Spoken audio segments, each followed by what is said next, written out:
Role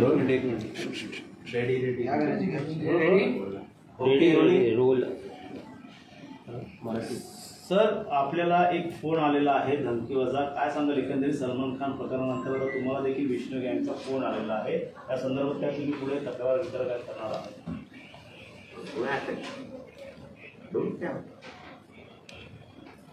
निवडणुकीच्या तोंडावर असे अनेक फोन आता यायला लागलेत आणि धमकीवजा सलमान खान. ठीक आहे ना, बघूया ना.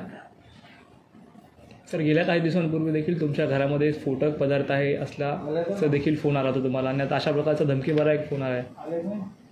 ठीक आहे, चालतं आयुष्य. हे अशा गोष्टी चालत राहतात.